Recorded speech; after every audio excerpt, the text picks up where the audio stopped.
Today, I'm building a dream bike. I'm about halfway through this build. This thing is looking so sick. You guys are not gonna wanna miss this one.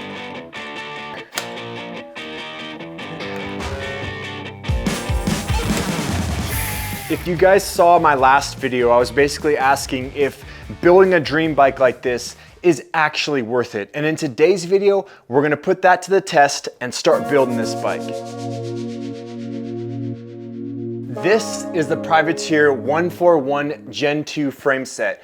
Let me show you some of the cool features about this frame and why I like it so much. So first of all, it's got 141 millimeters of rear suspension travel, massive Enduro bearings on that rocker link right there. It's got the flip chip, and you can see right there, can go between the 27.5 and the 29-inch wheels, so you can run that mullet setup. It's also got this, what they call the adjustable rear center, to where you can basically shorten the chain stays. You can see how that flips around to make the chain stays like a little bit longer, or just a little bit shorter on this bike. Pretty cool. You can see, you know, there goes a little bit of internal cable routing right there for the rear shifter, massive chain guard. But then when that cable comes out right there, it's external cable routing the rest of the way, which some of you guys might not want on your bike, but for a creator like me that's always testing different parts and components, I think I'm gonna like having this setup. Now let me show you guys some of the parts and components I'm throwing on this bike. I'm swapping out that rear shock, and I'm actually throwing this coil Fox DHX2 rear shock on there. Just want that coil shock for that more gravity focused style riding I'm doing. You can see right there I'm throwing the Fox transfer post on there. A little Kashima touch, maybe unnecessary, but I think it's gonna look great. Got the Fox transfer post, dropper post lever as well. Got the Trail One stem I'm gonna be throwing on there with the Trail One carbon bars as well. Trail One pedals. These are the new Sage alloy Trail One pedals.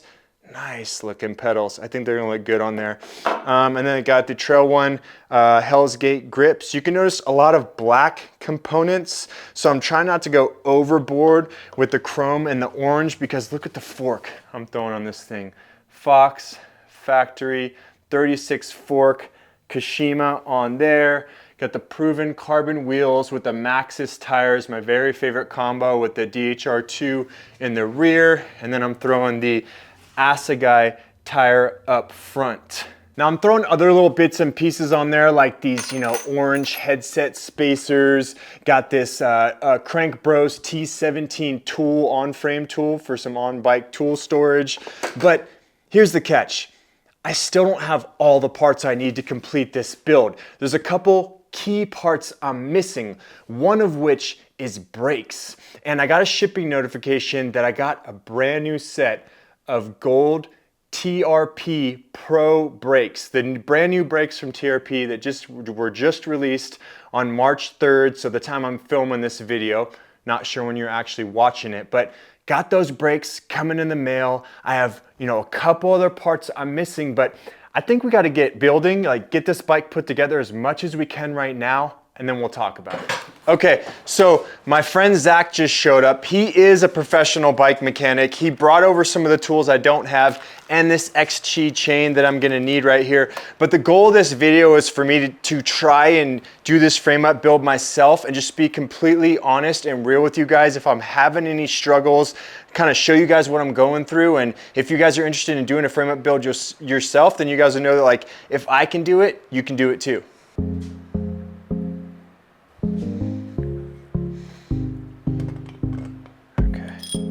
Set it on there. Okay, got it. Okay, let's get that. The top one's going in. I guess the bottom one will kind of pull in afterwards. So I started a twister right there, and it went in. It started going in a little bit crooked. So like I was asking Zach, like, should I just keep twisting? Like, what do you do at that point? Sometimes, you know, I move this whole piece. Oh, move it a little bit. And then once it. And then kind of get the pressure going. Oh, okay. So he slid it, instead of just like wrenching on that thing and freaking jamming it in and messing up your frame, he kind of just slid that forward a little bit. Then you keep twisting. So now back off on it a little bit. Center it again. Recenter it. Yep, like that, and then. There we go. There you okay. Go. Now it's all the way in. So now it's good. Now it's good. I've seen other people just kind of like wrench that thing the whole way, and you can see the cups kind of like going in crooked, and they just keep pushing and pushing and pushing, which I guess gets it done, but probably not the best way to do it. So, all right, that's kind of cool, you know, doing that for the very first time, installing a headset. So got it in there. Is it in there all the way in the top though? Yeah. Okay, headset's in there. Nice. So got that in there, and then we can go ahead and get that fork pre-installed. I'm gonna clean up the top of this fork just a tiny bit. So this is, if you guys didn't watch my last video, I kind of explained this fork was off of my dream bike I did when I had my Fuel EX that I built up with this fork. Ton of amazing parts, but I had to get rid of that bike because I wanted to get my son his dream bike. So this is a fork that I've already used. One little thing is, like, when I cut my steer tubes down, I always keep, you know, I don't cut them like all the way down and drop the stem all the way down to the frame right here. I keep some extra headset spacers in there. First of all, I like my stem up a little bit, but even if I'm gonna drop my stem down, I'll keep additional headset spacers on top of the stem. I'll show you here in a little bit, because I like to keep my steer tube long for two reasons. One, it helps for resale in the fork, more people can fit it. And two, when you put it into a new frame like this, still got enough steer tube, you can see right there, and it's still gonna work.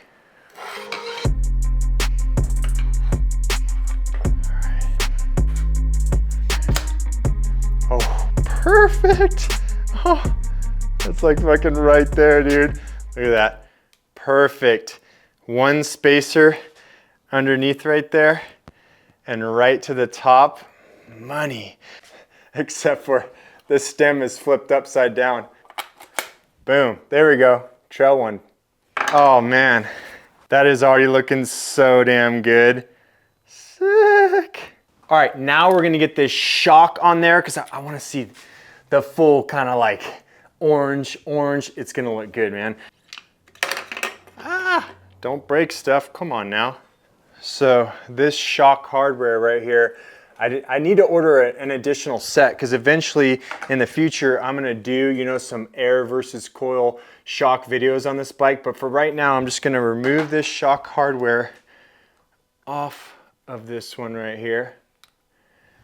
This came off pretty easy. All right, now we gotta get it installed onto this shock. Woo, got that all on there. Let's get this thing installed.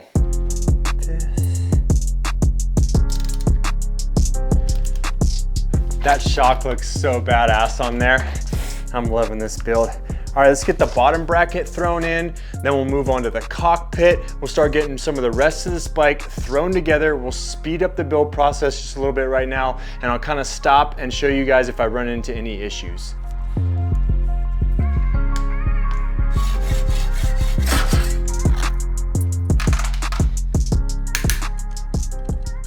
Bike is looking so badass. It's coming together. Everything's going even smoother than expected, and I just got shipping notification. I think the brakes are here. Let me go grab them. What? No freaking way, you guys. So you can't make this shit up. Like, so this right here, this is the box from TRP. These are the TRP brakes. We'll get to that here in just a minute. But I got this other box from Garbaruk that I think is the Crankset, and this wasn't supposed to come for another couple of days, so I don't know, did they only send like part of it? I gotta get this thing unboxed. I wanna find out and see if the complete Crankset is in here, and I'm so pumped to show you this Crankset, but actually I'm a little bit nervous as well, because I ordered it from them and I told them like the colors that I wanted, but they didn't have, like, I wasn't ordering from the website where I could like see the colors I was picking, or they didn't give me like an example, because it's kind of like a custom color set, like a black and orange look. Let's check this out. This is the Garbaruk Enduro Crankset right here. So there goes the cranks. Ooh, there goes, dang, that cassette is light. And that's the Garbaruk cassette right there. Okay, what else we got in here? We should have a chain ring. Woo! Oh, I forgot I ordered those. I totally forgot it. I ordered the orange pulley wheels, orange chain ring, and then the cassette. Yes. Got the cassette with the orange on the cassette as well, kind of holding that in place right there, but yes. All right, let's take a look at these cranks. Oh yes, look at that. That's gonna look so sick. The black and the orange on that bike with the black. We gotta get this installed. Okay.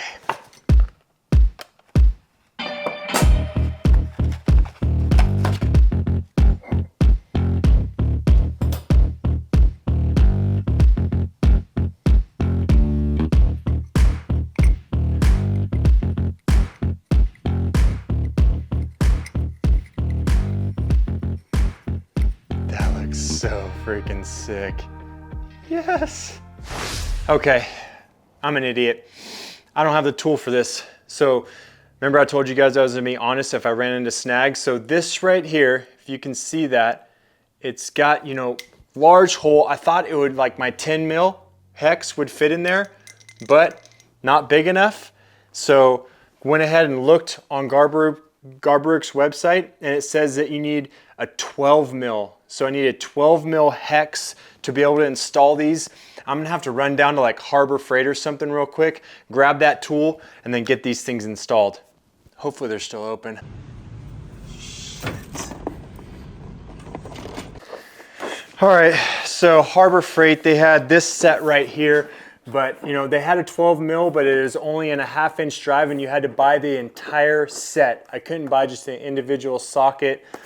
Luckily it was Harbor Freight, so the prices weren't totally out of control, but fuck, it's like $44 for that. So in hindsight, I should have looked ahead of time on the tools required to install the Garbaruk crankset, and I probably should have just ordered an individual, you know, 12 mil hex, but now I got extra. So, you know, add them to the tool set, have them when you need them.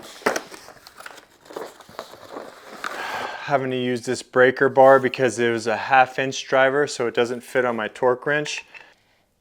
I know, I'm gonna get some hate in the comments for using this breaker bar instead of a torque wrench, but sometimes you gotta do what you gotta do and just be honest with those watching. I'm not a professional mechanic, but you know what? 50 Newton meters of torque is just like a decent amount of torque. I've done it on my cassettes in the past, so I'm just gonna get that on there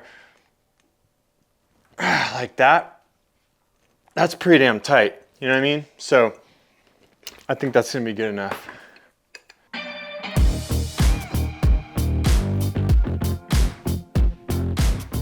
All right, now we gotta get that cassette installed on that wheel right there.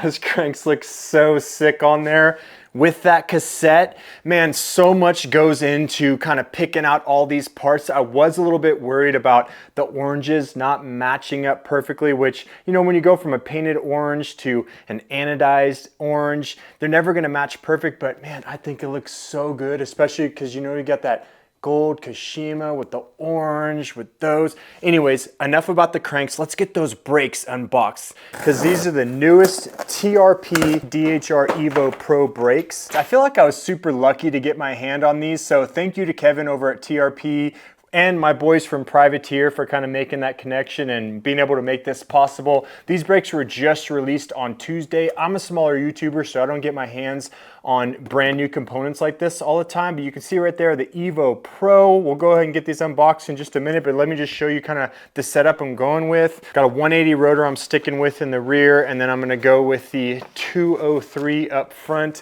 That one's not actually marked right there, but I'm assuming that's gonna be the 203. So with that 203 rotor, of course, I got the brake post mount adapter for the Fox 36 fork right there, so it'll fit the 203 rotor.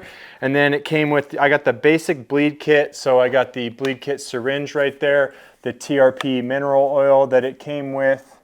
Then Kevin also sent over the adapters so I could clean up the cockpit and mount that shifter and that brake dropper post lever right to the brake levers, but let's get these unboxed. Oh, look at that. The gold lever right there, the gold with the black. Man, that is such a good looking lever.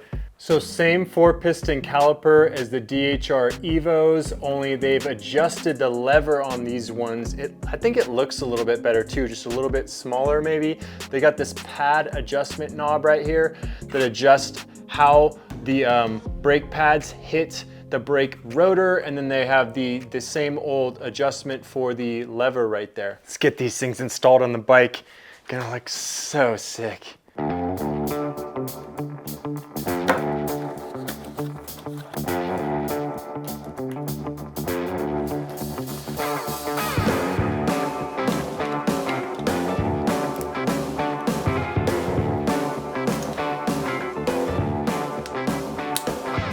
Yeah, buddy, that's gonna work.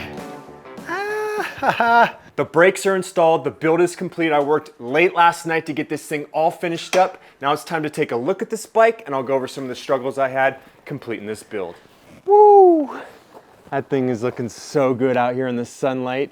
Now this entire build series was kind of focused around the question, is building a dream bike worth it? And I can tell you, as far as like working on your bike yourself, building it from the frame up, picking out every single part and having that one-of-a-kind custom build that only you have, every part exactly the way you want it, it's absolutely worth it.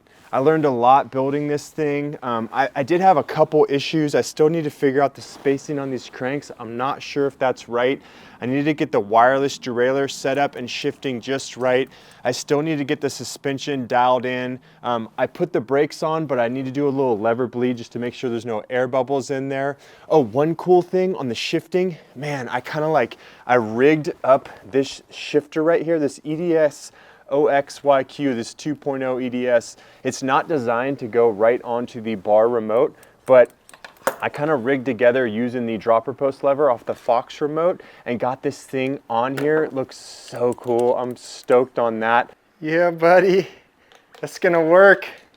Now, one of the good things about the wireless shifters is that because the trigger action is so light, you don't have to have it in the exact perfect position because it just takes a little tap of a thumb to get that thing shifting right. I think the setup's right. I'm probably gonna have to dial in those levers in that cockpit just a little bit more.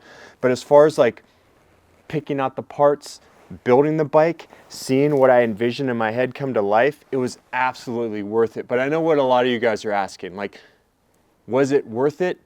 The price, like, was the price actually worth it? So let's go over what I paid for this total price, and then we'll go over what it's actually worth.